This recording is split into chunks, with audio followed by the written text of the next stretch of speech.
possédons toutes et tous le pouvoir de changer le monde.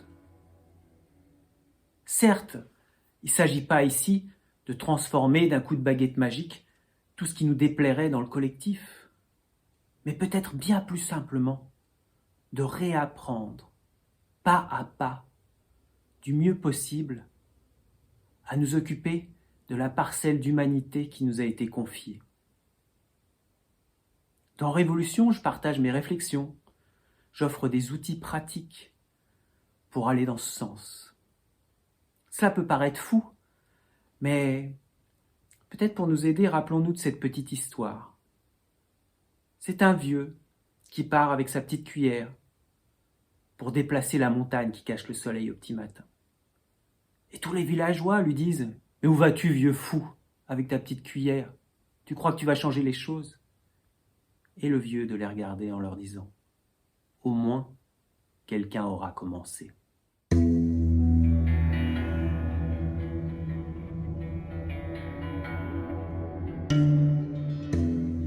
Tout simplement parce que le rêve est une part de nous-mêmes, juste là, à portée, accessible, et qui nous rappelle que paradoxalement, nous sommes des êtres influençants et influencés par le collectif. Alors pourquoi le plus souvent le rêve reste-t-il au second plan? Ou est-il complètement oublié?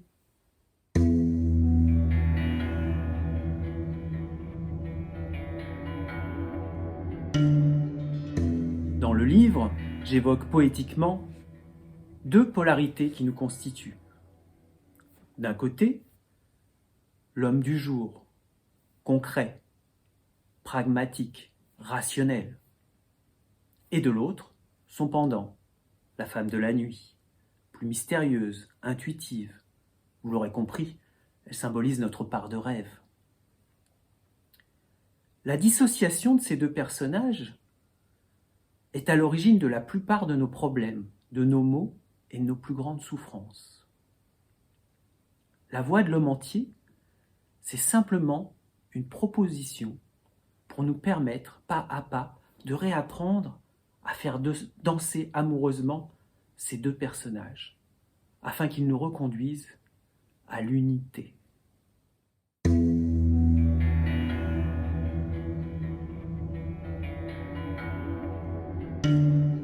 Oui, parfaitement. Par-delà les définitions habituelles, j'entrevois l'amour comme un antidote universel à nos divisions. Continuons d'écouter les sirènes extérieures. Il y a fort à parier qu'elles nous maintiennent dans les jugements habituels. Et écoutons ce qui se passe à l'intérieur.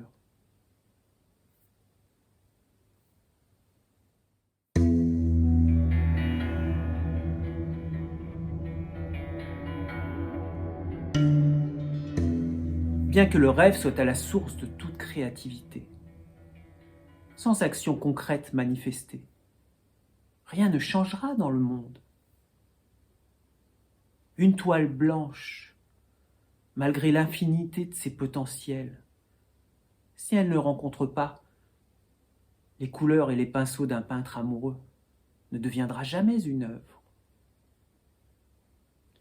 Retrouver cette conscience créative, c'est nous permettre d'inscrire nos vies comme des œuvres dans la grande œuvre de la vie.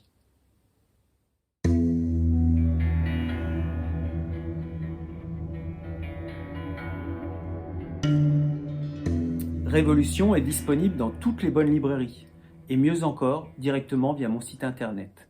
Je vous laisse le lien dans la description, ainsi que les liens vers les versions e-book et Kindle.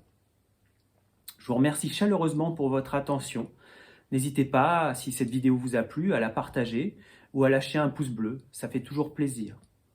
Et en attendant d'avoir la joie de vous retrouver, je vous souhaite sincèrement une joyeuse révolution.